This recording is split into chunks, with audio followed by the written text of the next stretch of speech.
Voilà, bonjour à tous. Aujourd'hui, la vidéo du Cubot Max, appareil de 6 pouces pour lequel j'avais fait un petit déballage il y a quelques jours, en même temps que le A-Fury Max, si je me souviens bien. Non, peut-être pas en fait, je ne sais plus en fait. Bref, mais c'est un appareil qui est fort semblable au Fury Max, si ce n'est qu'il a un processeur un peu plus puissant, un peu plus de RAM, fabriqué de la même manière. C'est quand même Fury et Cubot, c'est quand même QH comme on dit, hein, l'un est la sous-marque de l'autre.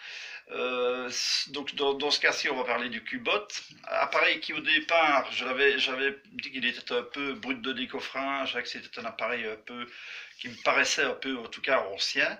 Mais en fait, pas du tout. C'est une manière de faire les appareils de maintenant. Hein, c'est pas vraiment un vieux truc. Par contre, c'est vrai qu'il a un aspect comme ça, un peu plus ancien. Et c'est surtout ce qui met un peu en erreur, c'est la boîte. Hein. Je vous avais dit une boîte en espèce de doré antique comme ça. Ça donne un peu cette impression d'antiquité. Mais l'appareil n'est pas du tout antique. Hein, il fonctionne tout à fait bien. Il a des spécifications tout à fait modernes. Donc, c'est un 6 pouces en HD qui a 3 Go de RAM, 32 Go de ROM, un processeur 6753, donc c'est quand même quelque chose de valable, hein, un bon processeur. Le processeur, c'est un octa-core à Giga 3. Je vais prendre la description du site. Donc le 6 pouces HD, je vous ai dit, le processeur, on l'a vu, il tourne sous Android 6.0. La mémoire est extensible par une carte micro SD de 128 Go. Ça, encore une fois, ça ne sert pas à grand chose, mais enfin, on peut la mettre. Et je rappelle que ce sont bien des cartes micro SD, non pas des cartes SD, comme souvent dit dans les tests. Les cartes SD sont plus grandes et les micro SD, d'ailleurs, je mettrai une photo en même temps, vous verrez la différence. Pour les personnes qui ne connaissent pas, c'est quand même important de ne pas aller acheter une carte SD, d'essayer de la mettre dans votre téléphone, elle ne rentrera pas.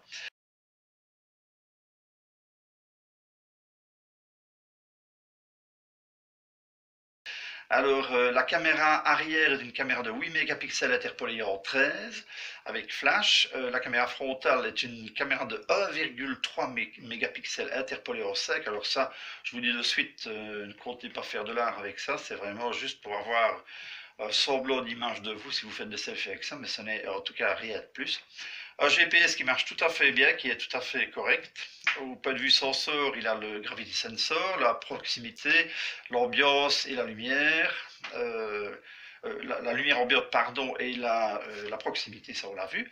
Alors c'est un dual SIM, ce sont des micro SIM, et donc deux micro SIM plus une carte micro SD, alors si vous mettez une extension de mémoire.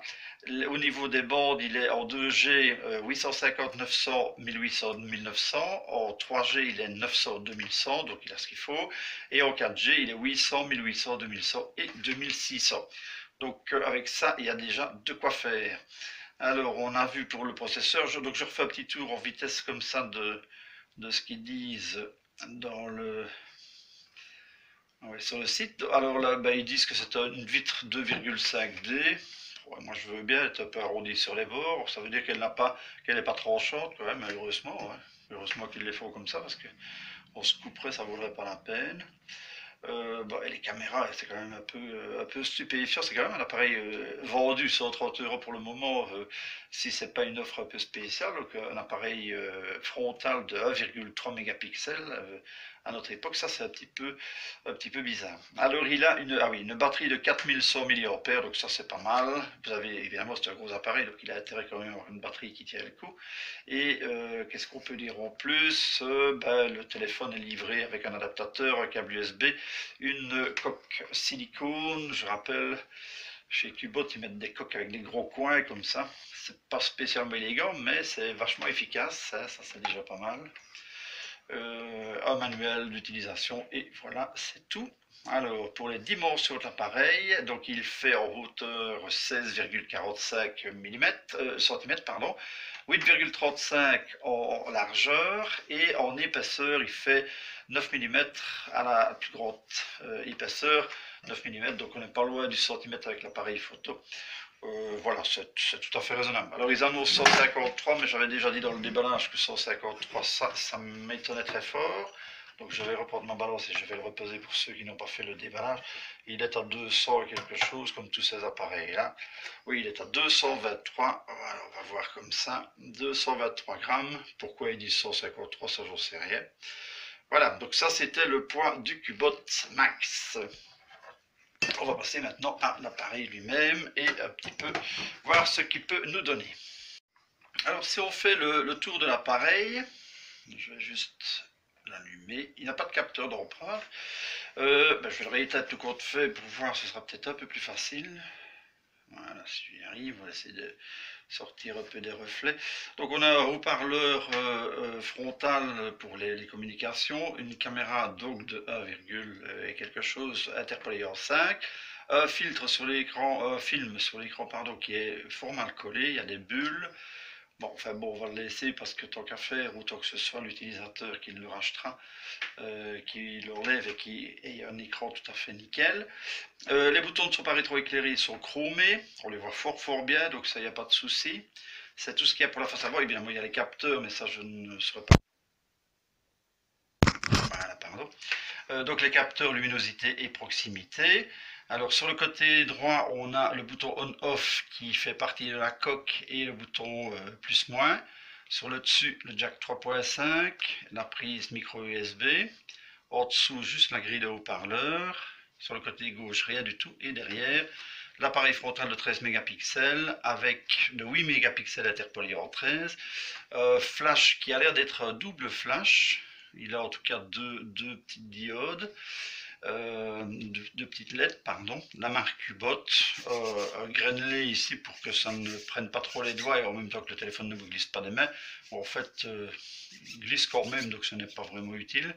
Quelques normes ici et c'est tout pour le tour de l'appareil. Alors ça c'est une capture d'écran de ce qu'il y avait comme programme au lancement de l'appareil, parce que je l'ai utilisé, j'ai évidemment rajouté les programmes. Donc il y avait d'abord la page d'accueil, il n'y a qu'une page, hein, il n'y a pas plusieurs pages une derrière l'autre, avec tout le dossier avec toutes les icônes de Google, hein, donc il y a Maps, il y a Play Store, et enfin il y a YouTube, il y a des choses comme ça. L'appareil photo, la galerie, le téléphone, enfin bref, ça vous voyez. Et puis alors il y a le tiroir d'application, donc ça je vais aller, oui voilà, donc tiroir d'application, si vous l'ouvrez, parce que c'est Android stock, il n'y a vraiment rien de particulier, Cubot n'a rien ajouté. Donc si vous allez dans le tiroir d'application, ben, vous avez alors toutes les icônes des programmes qui sont déjà préinstallés quand vous recevez l'appareil. Donc ça c'est encore une fois ce qui est habituel, la boîte à outils pour la carte SIM, l'appareil photo, Chrome, les emails, la galerie, enfin bon ça c'est absolument connu, on ne va pas encore revenir dessus. Et sur la deuxième page vous avez la fin des icônes, donc il y a YouTube, téléphone téléchargement, etc. etc. Vous avez Play Music installé et Play Film. Par contre, sur certains appareils, ben, il n'y a pas, sur d'autres appareils, il n'y a pas YouTube. Ça dépend un peu, toujours en ayant quand même le même launcher. Donc ça c'est pour le launcher de base. Moi évidemment j'ai rajouté des programmes, mais j'en ai évidemment mis un peu plus dans le tiroir d'application. Programme d'utilisation que nous allons regarder, mais on va d'abord passer par les paramètres. Où sont mes paramètres? Voilà. Et on va un peu regarder comment tout cela fonctionne. Alors, pour l'écran, parce que ça je vais revenir sur l'écran un instant, je n'ai pas trouvé de protection, en tout cas rien n'est noté au niveau protection. Avec la boîte, je pense qu'il y avait juste un petit film, enfin il y a le film qui est sur l'appareil, mais je ne me rappelle pas si on avait un deuxième, je ne crois pas. Il y a un deuxième, je vais ressortir la boîte, non il n'y a pas de deuxième film, non il y a juste le câble et le chargeur. Donc il y a juste le film qui est sur l'appareil, ça c'est un peu dommage, parce que c'est vrai que c'est quand même un appareil qui se vend cher, hein. Proportionnellement je dirais, le prix qu'on vend maintenant 130 €, à ce prix-là vous avez les Xiaomi qui sont nettement bien protégés, je vais dire, avec un écran Gorilla, etc., etc.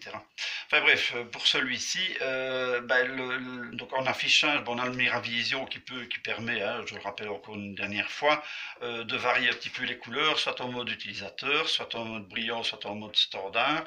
Ça fait un tout petit peu varier l'intensité, le flashy, je vais dire, le ressenti des couleurs, ou alors en mode utilisateur, où là vous pouvez changer tous les paramètres. Donc ça c'était pour l'affichage. On va revenir de ça. Autrement, ben, il y a, comme il y a d'habitude, le niveau de luminosité, les fonds d'écran, enfin bon, la veille, on va mettre d'ailleurs la veille un peu plus loin, comme ça il ne va pas tout le temps se mettre en veille. Les tailles de police, diffuser, donc ça c'est pour pouvoir caster votre écran sur votre téléviseur. etc., etc. Donc ça, encore une fois, c'est vraiment de base, hein. Il n'y a pas de, il y a pas de, il y a pas de particularité à ce niveau-là. Donc ça, c'était pour l'écran. La réactivité, bah, on peut en parler.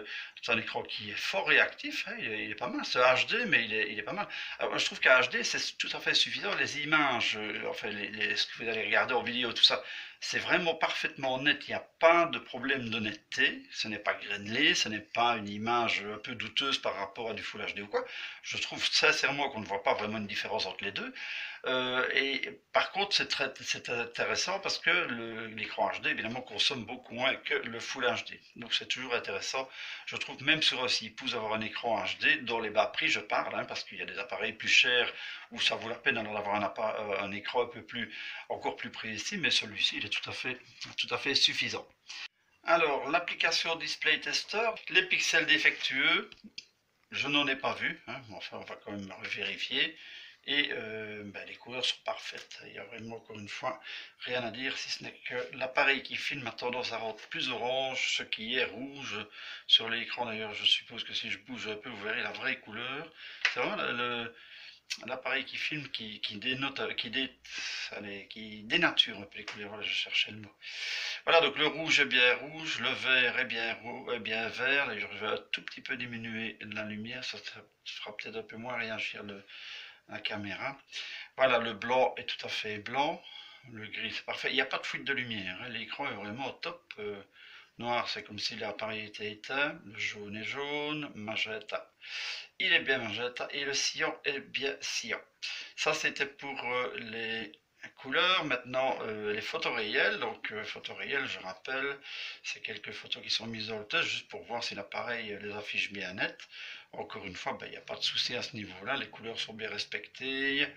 La netteté y est et on n'a pas de souci. C'est vrai que quand on voit ça, la photo en elle-même n'est peut-être pas extraordinaire, mais vous voyez vraiment que c'est net. Encore une fois, ici, la ville, les petits points lumineux, tout ça, c'est assez magnifique. Voilà, donc ça c'était pour les photos réelles, donc il n'y a rien à ajouter à ça. C'est comme d'habitude, en tout cas sur ces écrans-là, il n'y a pas de souci. Ça c'était l'application Display Tester. Voilà, on va même la désinstaller parce qu'elle veut me faire entrer quelque chose que je ne veux pas. Voilà, donc ça c'était l'application Display Tester et maintenant on passe au logiciel. Alors le logiciel, donc le launcher on a vu c'est Google Now, hein, Launcher, hein. Il est fluide, hein, il n'y a pas de souci, ça réagit tout à fait bien. Euh, les options de la ROM, ben, il n'y en a pas, hein, c'est vraiment le Google, l'Android 6 de stock, hein, il n'y a rien de particulier. Si ce n'est les habituels, les choses habituelles, hein. On va revenir peut-être dessus 2 petites secondes parce que pour les personnes qui viendraient pour la première fois sur la chaîne, donc ben, le Wi-Fi téléchargement turbo, ça c'est associé, la 4G et le Wi-Fi pour télécharger plus vite, le Bluetooth, Hotnote c'est pour passer des fichiers d'un téléphone à l'autre, deux téléphones qui ont le Hotnote. La gestion des cartes SIM, la consommation des données, ça c'est pour vous mettre des limites dans la consommation de la 4G et de la 3G. Plus ben, c'est le partage des connexions, le VPN, etc. Le mode avion, tout ça est dedans. Affichage, alors gesture, ben, il y a les gestures sur celui-ci. Alors, finger gesture, attendez, voilà. Donc avec voilà, deux doigts sur l'écran, vous pouvez faire changer le papier, le fond d'écran. Avec trois doigts, je vais y arriver, sur l'écran, vous faites un screenshot, donc ça vous évite de pousser sur le bouton on-off et volume moins en même temps pour faire une capture d'écran. Simplement avec 3 doigts, normalement, ça vous fait une capture d'écran. Voilà ce qui se passe. Ça, c'était pour cette gesture-là. Alors ici, ben, il y a encore des gestures, hein, le Smart Motion, hein, donc c'est toujours des gestes pour utiliser l'appareil. Et gesture Wake, hein, c'est double-cliquer pour réveiller l'écran, etc. Enfin, voilà. Si je fais ça normalement et que je fais C, logiquement, il devrait m'ouvrir quelque chose, mais à première vue, ah, voilà, voilà, il lui faut le temps pour le faire, voilà. Donc ici, eh bien ici il fait rien du tout en fait, hein. Il ouvre l'appareil, mais c'est pas ça que je veux. Ah oui, si. En fait, il ouvre l'appareil photo, mais comme moi j'ai mis une sécurité avec un schéma, eh ben, il ouvre d'abord le schéma. Oui. Donc en fait, ça, ben, voilà. En fait, vous pouvez utiliser les gestures, mais si vous avez une sécurité, ben, il va d'abord passer par la sécurité, ce qui semble tout à fait logique, évidemment, que ça évite aux personnes euh, qui voudraient vous se servir de votre appareil de s'en servir sans devoir passer par le geste, enfin le schéma de sécurité, schéma ou code PIN, ça c'est vous qui choisissez au départ. Donc les gestures ils sont, sur notification, ben, on a vu, Breathing Light, les applications qui sont dedans, les applications ce qu'elles utilisent comme RAM, enfin bon, tout ça c'est connu. Le stockage et l'USB, donc le stockage est de 32 Go. Alors la batterie, la batterie, ben, mise en veille en économie d'énergie, ça on va l'enlever un instant. Voilà, vous avez le schéma d'utilisation de la batterie un petit peu en fonction de ce que vous avez fait. Tout ce qui est comme application et qui consomme de la batterie. Enfin ça c'est toujours les trucs habituels. La mémoire, ben, 3 Go de RAM au total avec 1,3 Go utilisé en moyenne. Hein, donc ça, il vous donne ce qui est utilisé en moyenne sur trois applications qui utilisent de la mémoire.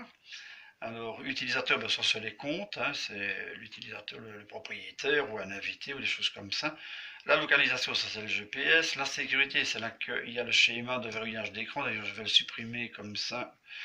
Voilà, je vais mettre aucun, ce sera plus simple si on veut tester l'écran. Alors, qu'est-ce que je voulais dire avec ça? Donc, sécurité, on a vu. Donc, la sécurité, il y a encore d'autres choses, hein, chiffrer le téléphone, des choses comme ça. Encore une fois, ça vous pouvez faire. Alors, délai de pression au cours, ça, il y a sur certains téléphones où, quand vous cliquez sur une lettre, elle ne se marque pas de suite. Et vous vous dites, mon Dieu, il n'est pas du tout réactif. Et en fait, parfois, c'est ce délai-là qui est mis sur très long, enfin sur long, hein, il y a court, moyen et long. Et dans ce cas-là, ben, il faut tenir le doigt un peu plus.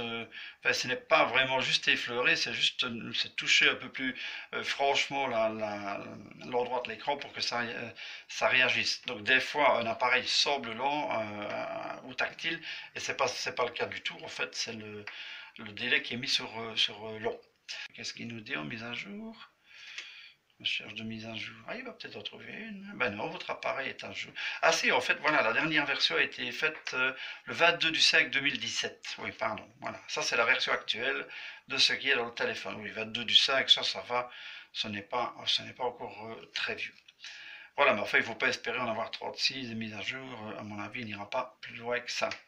Donc les mises à jour au tab, elles sont dedans, mais à mon avis, il n'y en aura plus. Le stockage, on l'a vu. Alors OTG et anti-malware, est-ce qu'il a des anti-malware? On va aller revoir dans la galerie. Est-ce que j'avais résultat de l'analyse? Voilà, mais il n'y avait pas de malware, donc au moment où on reçoit l'appareil, on fait ce test-là et on voit quand il y a des petits trucs un peu pourris, des petits programmes chinois qui ont été rajoutés. Dans ce cas-ci, ben, ça n'est pas le cas. Voilà.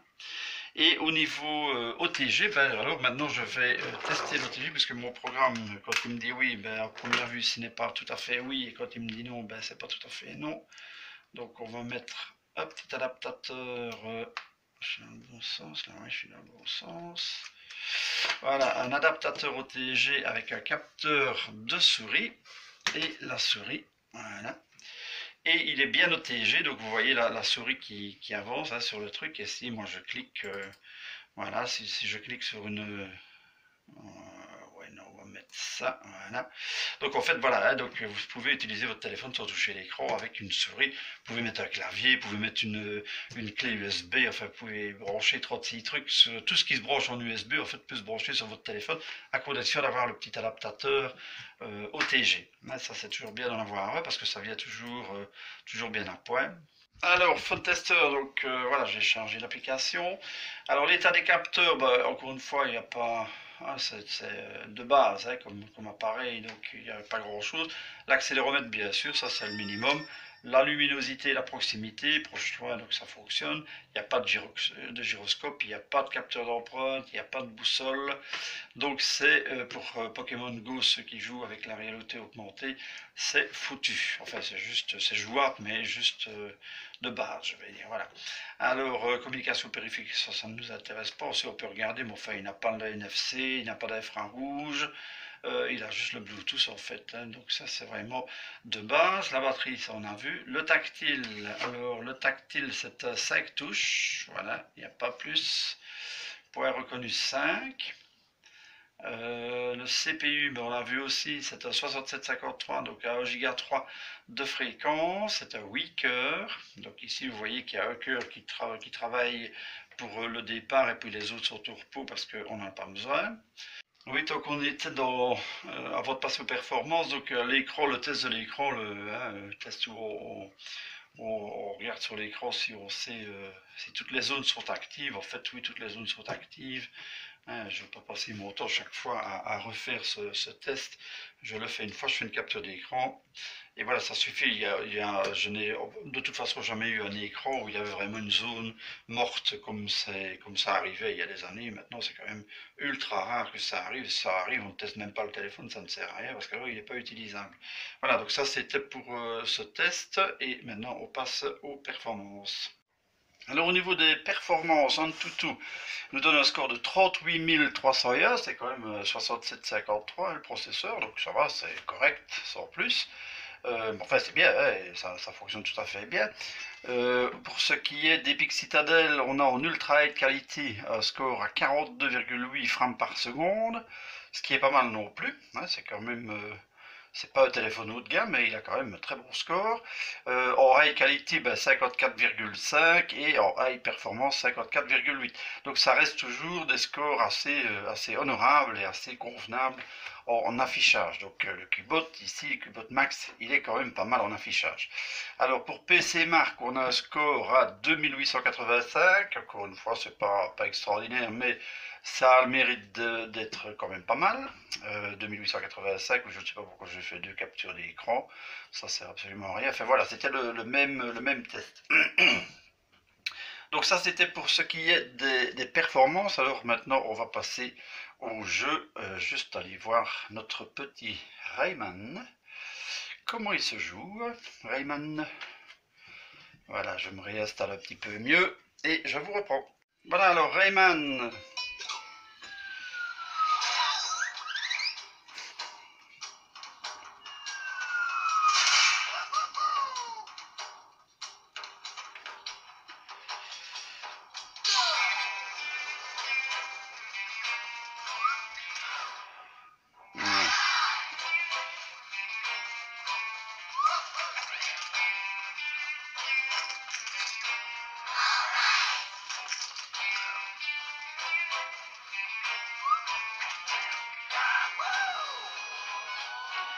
Voilà, il joue normalement Rayman, hein, c'est pas...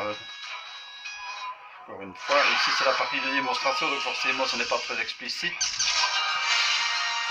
Mais ça va. Le son est un peu aigu, il n'y a pas de basse, mais bon, enfin ça va, c'est pas non plus désagréable. Et il est quand même, oui, il est quand même assez puissant sans être non plus perturbateur, je dirais. Et voilà, ça c'était pour Rayman, c'était juste pour vous dire que ça ne laguait pas, que le jeu est tout à fait jouable. On passe maintenant à la suite. Alors, Real Racing.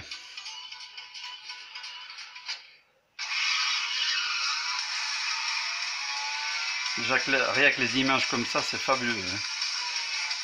Il n'y a rien à faire, moi je reste persuadé qu'un écran HD, même en 6 pouces, c'est vraiment top. Hein, et qu'est-ce qu'on peut avoir de mieux? Les 4K, les 2K, les, Full HD, je veux encore bien, mais le 2K, franchement, ça n'a pas vraiment d'intérêt.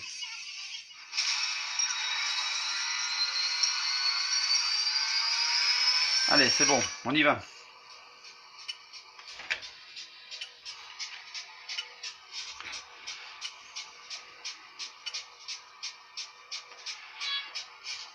Et c'est parti.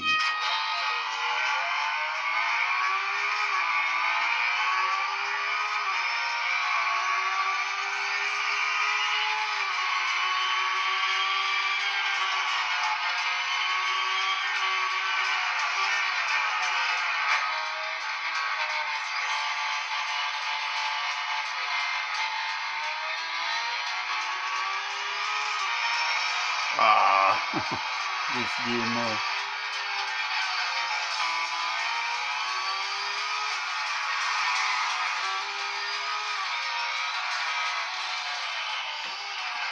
C'est plus du saut de car qu'autre chose. Hein.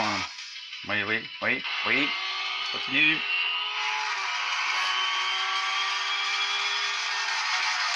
Ben, c'est top, hein, les images correctes.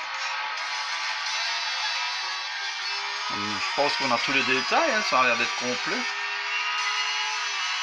C'est très fluide, c'est très jouable, c'est très amusant sur un écran 6 pouces comme ça, bien coloré, bien net. C'est assez fabuleux. Celui qui aime les jeux, il va se régaler. Alors je le trouve un peu cher le Cubot Max, mais en fait il n'est pas si cher que ça, tout compte fait, quand on voit ce qu'il donne. Parce qu'il est pas mal à tout niveau. Hein.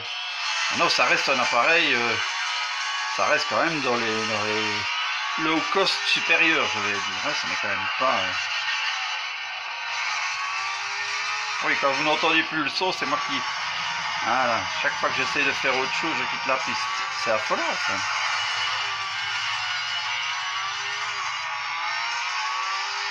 Et voilà, on arrive à la fin. Voilà, donc ça c'était pour Real Racing. Ben, aucun souci avec les jeux, tout semble fonctionner tout à fait normalement. On passe à la suite. Alors la suite, ben, c'est le logiciel photo d'abord, hein, donc l'appareil photo. Je vous dis de suite, je n'ai fait que 2-3 photos comme ça. Il fait tellement dégueulasse pour le moment, ça fait encore de nouveau quelques jours où on est dans des orages et des pluies incessantes, donc tout est gris, tout est laid, donc j'ai pas pris grand chose comme photo, enfin 2-3 conneries que je mettrai dans la vidéo. Pour ce qui est de l'appareil en lui-même, ben, c'est l'appareil de base avec les paramètres habituels, hein, donc on a localisation GPS, l'exposition, l'effet couleur, ça c'est pour les filtres, sépia, négatif, etc. etc. Oui, je ressors toujours. Mode scène, ben, vous avez aussi mode nuit, coucher de soleil, fête, portrait, enfin bref, tout ça vous le voyez en découvrant le menu. Propriété de l'image par défaut, hein, on peut mettre netteté plus forte, la teinte un peu plus virulente, je vais dire la saturation, hein, la luminosité. Enfin, il y a moyen de changer quelques petites choses. Ça c'est je veux dire les réglages habituels, c'est ce qu'il y a à peu près dans tous les appareils. Si vous avez aussi le ZSD, l'anti-tremblement, le capteur vocal, détection de visage, etc. Moi tout ça je ne m'en sers pas, mais enfin pour celui qui aime évidemment il s'en sert. Les tailles d'image, ben, jusqu'à 13 mégapixels, ça c'est une chose. Les ISO automatiques, mais vous pouvez aussi mettre des ISO en manuel hein, si vous voulez. Ça c'est pour l'appareil photo, et pour la caméra, ben, il y a réduction de bruit, le IS, le microphone si vous voulez enregistrer le son ou pas. Quand vous êtes sur une plage qui a énormément de vent, ben, le son ce n'est jamais qu'un souffle terrible dans le téléphone, donc ça vaut pas la peine d'enregistrer le son. Voilà, mode audio, ben, c'est normal, ou bien mode réunion, hein, ça c'est si vous êtes quelque part et qu'il y a du bruit, un bruit ambiant, si vous voulez enregistrer plus le son d'une personne lors d'une vidéo, ben, ça cible un peu mieux la personne qui est juste centrée par le téléphone, qui est visée par le téléphone. Qualité vidéo, ben, ça j'ai déjà dit, hein, c'est haute qualité, c'est l'équivalent à peu près du Full HD. Pour le reste, rien de particulier. Ça c'était pour les paramètres généraux. Alors il y a le mode panorama. Donc ça c'est pour pouvoir faire plusieurs photos qui vont s'associer pour faire une longue photo. Le mode beauté faciale, donc ça c'est pour améliorer un peu, adoucir un peu les traits pour ne pas être trop marqué, je vais dire, et le mode normal. Pour le reste, ben, c'est le HDR, le flash, enfin l'appareil avant, l'appareil arrière. Voilà, on va refaire une petite photo avec l'appareil avant. Donc sur celui-ci, il n'y a pas de flash. Hein, voilà, on va prendre. Ben voilà, bon, c'est un appareil selfie, quoi, ça n'a rien d'extraordinaire. Ça, c'était donc pour l'appareil photo. Je vous mettrai des photos juste après cette petite présentation. Rien de particulier par l'appareil photo, si ce n'est qu'il fonctionne. Il fonctionne tout à fait correctement. J'ai deux ou trois photos tenues, enfin vous verrez. Il éclaire bien, il ne brûle pas la photo au centre, et la lumière est suffisante. Encore une fois, pour quelque chose qui est proche de vous. Hein, si vous photographiez au flash et qu'il y a 3 mètres de distance entre ce que vous photographiez et l'appareil, ben, ce sera quand même très sombre. Donc ça, c'était pour ce qui est de l'appareil photo. Maintenant, je passe en vitesse sur le GPS. GPS qui est absolument tout à fait opérationnel. Hein, voilà. Premier fixe Oui, non, c'est sur les captures d'écran. Il faut vraiment que je m'y fasse. Je suis dans les captures d'écran. Donc le premier fixe, non, ça c'est... Oui, voilà, premier fixe en 15 secondes, en intérieur, ici à l'intérieur. Alors que ça c'est vraiment ultra rare, moi, que GPS fonctionne à ce point-là en intérieur. Premier fixe avec enfin une précision de 5 mètres, je vais y arriver. Deuxième fixe en 3 secondes, toujours en intérieur ici, avec franchement des satellites qui sont très bien vus, et 3 mètres de précision, donc c'est vraiment top. Le GPS fonctionne tout à fait bien. Alors pour ce qui est de sur la route, bien entendu, je l'ai testé. Aucun souci, il ne décroche pas, il est tout le temps, il vous conduit où vous devez aller. Si vous vous trompez de route, il vous ramène sur la bonne route. En fait, il n'y a vraiment aucun souci à ce niveau-là. Donc ça, c'est une route que je prends régulièrement, sur laquelle je fais mes tests. Systématiquement, il vous montre absolument tout ce qu'il y a à voir, et il vous conduit au bon endroit, il vous montre bien les bords d'autoroute, tout ça. Donc il est assez sensible. C'est assez surprenant. Je rappelle, je ne sais pas si on va le voir ici, je vais essayer de vous le montrer. Ouais. Hop, hop, hop. Je vais essayer de vous le montrer, de faire un petit zoom si j'y arrive. Mon petit garçon, voilà, nous sommes bien en 4G, il fonctionne tout à fait bien en 4G. Ça, ce sera pour la partie des réseaux. Il n'y a aucun souci à ce niveau-là. Voilà, donc ça, c'était pour la partie... bien, voilà. Pour la partie GPS, qu'est-ce que j'ai d'autre à dire? Ben rien, hein, si ce n'est que voilà encore une partie de la carte. Donc GPS, vraiment rien à redire. Il est vraiment formidable. Tant que je suis là-dessus, ben, le réseau 3G et 4G, donc ici encore une fois c'est la 3G, la 4G c'est à 500 mètres, etc. etc. Il capte tout à fait bien et je n'ai pas de soucis. Au niveau Wi-Fi c'est pareil. Ici je viens de le couper le Wi-Fi, mais il cherche quand même. Dans cette pièce-ci encore une fois c'est toujours très mauvais. Il a le Wi-Fi vraiment top dès que vous n'êtes pas dans une pièce un peu blindée, je vais dire. Alors je passerai sur l'audio à la vidéo, je vais vous la montrer juste après, mais tant que je suis aussi là-dessus, application GSM, je vais vous montrer, ça c'est donc la durée de vie de la batterie, mais j'avais fait aussi une capture d'écran, voilà. Donc ici, ben, il restait 23%, vie de batterie 8h33 avec 7h57 actif. Là c'est l'heure des tests, hein, donc j'ai tout le temps testé tout ça, donc ce n'est pas... moi, la batterie, elle tient largement la journée. J'arrive en fin de journée que j'ai voilà, encore 23% et il n'y a pas eu de problème au niveau autonomie. Voilà, donc ça c'est... Ah oui, j'ai encore ce petit test là. On peut peut-être aller voir s'il y a quelque chose d'intéressant là-dedans. Donc ça, ce sont les durées en fait d'utilisation de la batterie en fonction de repartant d'une certaine heure. Donc à 16 heures, je suis à 64%. À 23 heures, je suis à 30%. Donc ça fait 9 heures d'utilisation, j'ai utilisé 34%, et je l'ai utilisé, quoi. Il est actif, hein, là, il est en utilisation, il n'est pas arrêté, hein. Voilà, donc ça c'était pour la batterie. Maintenant on va passer à la vidéo. Voilà, en fait j'arrive à faire démarrer une vidéo, mais c'est vraiment c'est très caduc, il faut vraiment que j'arrange ce problème-là. Maintenant je ne sais pas pourquoi sur l'écran de l'appareil qui filme, l'image est toute bleue, alors que je vous garantis que la neige est blanche, que le ciel est bleu ciel, très clair, les nuages sont blancs. Bah oui, c'est ça, le Wi-Fi est vraiment insuffisant, donc il va tout le temps vouloir charger. Bah, je vais passer cette partie-là, donc là j'avais pas mis le son évidemment, je vais essayer de trouver de la musique, ce sera peut-être...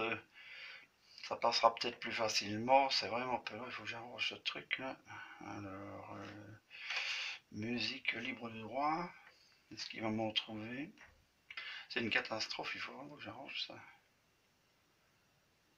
Oh là là. Là pareil, il n'a rien à voir, hein, c'est vraiment le réseau ici. Mon Dieu, mon Dieu. En plus il y a eu des orages, donc il n'y a plus rien qui fonctionne et ils n'arrêtent pas de nous dire qu'ils vont remettre le circuit en route. Déjà que dans la maison c'est pas terrible, alors là, ils exagèrent, comme on dit. Bon, je passe un instant le temps que ça charge. Hein. Alors, pour le son, en espérant que ça va tenir. Ouais, non, ça ne tient pas. Bon. Bah, il faudra se contenter de ça, en fait. Hein. Bah, un son puissant, mais aucune basse. Hein. C'est vraiment aigu et aigu. Bon, ça va, hein. C'est pas non plus à jeter. Hein. Il est quand même assez puissant. Pendant qu'il charge, nous allons... On ne sait même pas l'arrêter tellement, tellement ça suit bien, quelle catastrophe. Ce Wi-Fi. Voilà, bah écoutez, on va passer à la suite. Je ne sais rien vous montrer à ce niveau-là. Au casque, le son est parfait. Encore une fois, je ne sais pas vous le prouver, ça c'est embêtant. Mais comme l'appareil est vendu, je ne sais pas le garder plus longtemps, le temps qu'il veuille bien réparer le réseau chez nous. Ils ont dit qu'ils allaient améliorer, mettre la fibre et tout ça, mais hein, vous savez comment ça va. On le dit en 2017 et on le fait en 2037 par exemple. Ça c'est un peu à la manière belge. Voilà, donc ça c'était, voilà, il faut la regarder sur des autres vidéos, le son, le son et l'image. Image, je vous dis de suite, c'est vraiment top. Regardez les films et tout ça là-dessus, c'est vraiment magnifique. Au casque, le son est très bien. Maintenant, je vais faire une petite conclusion. Donc, quand il est à 130 euros, je trouve qu'il est cher comme appareil, parce que il y a à 130 euros, il y a en tout cas mieux, si pas mieux, en tout cas aussi bien. Le bracelet qui était offert avec, franchement, ça n'a pas d'intérêt puisqu'ils ne l'ont pas offert, enfin, ce n'est pas offert tout le temps, donc ça vaut même pas la peine d'en parler. Maintenant, la personne qui me l'a acheté, évidemment, il aura le bracelet. Et pour le reste, voilà, c'est Cubot. Les personnes qui ont les appareils de chez Cubot, en général, sont assez enchantées. Ce n'est pas... c'est pas des foudres, c'est pas vraiment des armes absolues, mais enfin, c'est pas non plus, c'est pas vraiment de la gnognotte, hein, c'est des appareils qui, pour leur prix, sont assez convenables. Et ici, dans ce cas-ci, quand il est à une offre intéressante, alors là, ça vaut vraiment le coup. C'est un 6 pouces avec un bel écran, voilà, qui ne consomme pas trop et qui est surtout très agréable à utiliser. Très fluide, il y a vraiment pas de souci à ce niveau-là. Voilà, c'était la conclusion. Donc maintenant, tout ce que je peux vous dire, c'est n'oubliez pas évidemment de vous abonner si vous n'êtes pas abonné. Pensez qu'il y a les concours, hein, chaque début de mois pendant les 15 premiers jours. Jérôme a clôturé le concours de ce mois-ci et il a mis le résultat sur Facebook. Enfin, ça, vous pouvez le voir. Pour le reste, voilà, ce sera pour une prochaine vidéo. Et la prochaine vidéo, je l'annonce tout de suite parce que celle-là, elle va vraiment faire du bruit. Enfin, je l'espère. Hein. C'est la vidéo du Maz Alpha. On va voir, on va tester tout ça. Et je vous dirai quoi dans la prochaine vidéo.